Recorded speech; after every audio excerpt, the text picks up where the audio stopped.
Hey, this is Johnny B. Bad, the bad man of World Championship Wrestling, and I'm here to tell you, listen to the American Adversaries. They may be some bad men, but they're great guys. Love that guy. Of course, that's our friend Mark Merrow. We are back, and we are the American Adversaries. 407-774-8255 is the number if you want to be a part of the show today. Real quickly, what Madison actually said, he said, and I quote, peace is preferable to war, but war is preferable to tribute. Tribute was the word I was missing in that last segment there. In other words, we will not pay tribute to any country. We would rather go to war with you. And he was believable. And that's the difference between him and this president. This president is not believable. But the good news is, if we're followed up with a good, strong, conservative voice who is intent on rebuilding our military, their threats will be far more credible in this world.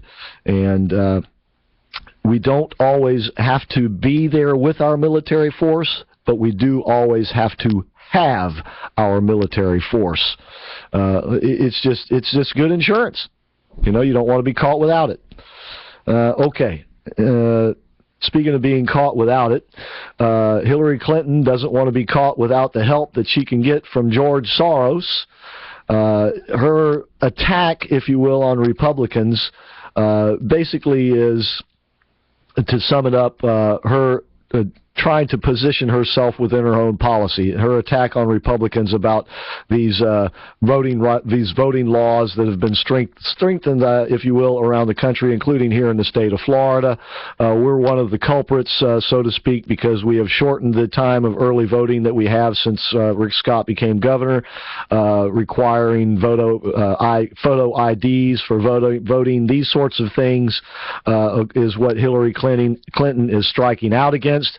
Of course, it's ironic that if you want to go to a Hillary Clinton event, if you are able to get in, you will have to show a photo ID. Yeah, so, you know, what like, this is compulsory, people. Come on. but what it does is it says something about where she is, which is basically she's in deep trouble. She's in deep, stinky stuff, and she knows it. And what this is this is an attempt basically just to pull the base together. She being basically the only credible threat on the Democratic side so far. Right now. Exactly. She shouldn't be having to do this. But she is, because basically she doesn't have the same charisma as her husband or Barack Obama. So she needs to be very diligent and hardworking at building her base and trying to have her base be active enough that it'll create some sort of momentum that will carry through into the middle undecided people, the moderates, so to speak, as we call them. But in reality, it's a bad sign for her campaign that she has to be going to these lengths. But obviously, it's going to be a campaign theme. But the problem for her is the overwhelming majority of the American public thinks that photo IDs are a good idea. That most of these things, these voting restrictions, as she calls them, are good things. We're in a very security-minded public these days. Well, it's not only that, but you also want to think that the system is fair. You see? And even if there isn't a rash of voter fraud, as the liberals would you know, as they claim, you know, why do all these things? There's no real problem here.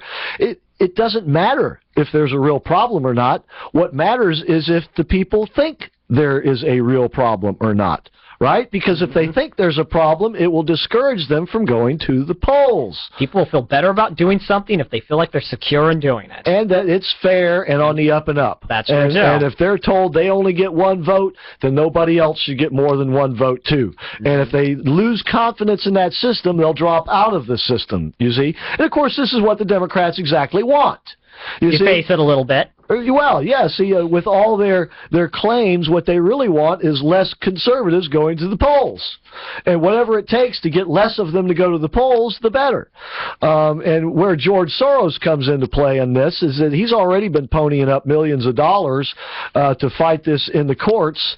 And by the way, he's been using a super PAC that's been using a lawyer who the lawyer also is, one of his clients is, guess who?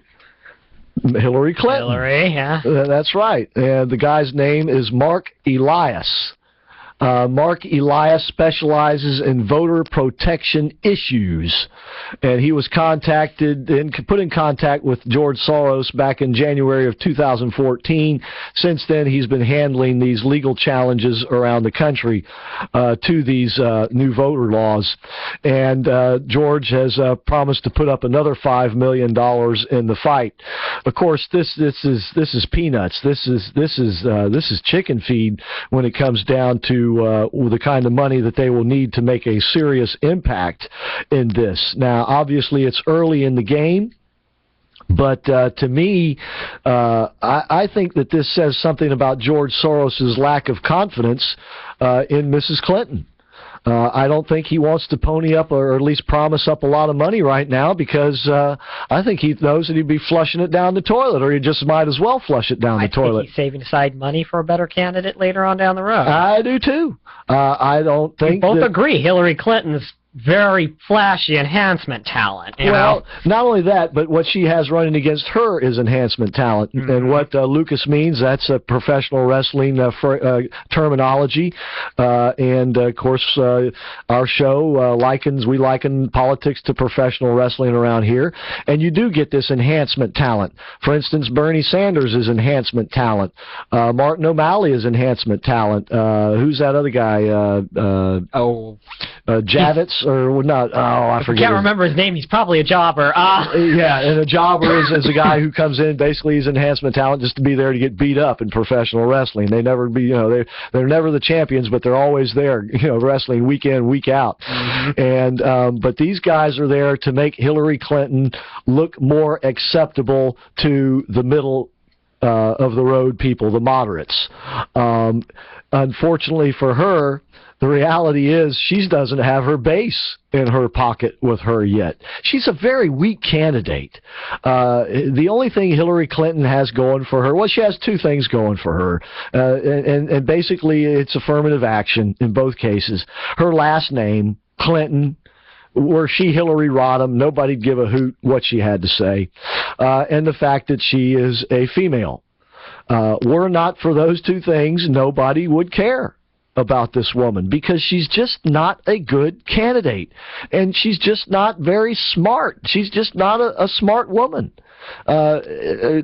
Just reference her press conference. What was it, a couple of months ago when, the email thing came out? That little scandal. Oh, yeah, and all these just ridiculously stupid excuses like, I didn't know you could have two things. You could have two email addresses, and, don't worry about the security of our server because it had Secret Service protection, like a guard in the hallway is going to protect you against a hacker on the other side of the planet. I mean, this is just utter stupidity. This woman is a weak candidate. The only way the Republicans can lose against this woman is if they nominate basically somebody like Jeb Bush or, I hate to say it, Lindsey Graham, because the people will not go and vote. It could be a battle of paper tigers, Chris. Yeah, but even in Jeb Bush's case, I think even Jeb Bush would beat Hillary Clinton. I don't think there's anybody hardly on the Republican side that couldn't beat Hillary Clinton. She's that bad of a candidate. I mean, the Republicans, most of them, for the most part, are serious candidates. She's not. It's not even comparable. And to see the reluctance of a guy like George Soros, who has many billions of dollars, only willing to cough up a measly $5 million, says a lot to me. Feathers in the hurricane. All right. Speaking of saying a lot, I got a lot more to say, so stick around. We'll be back.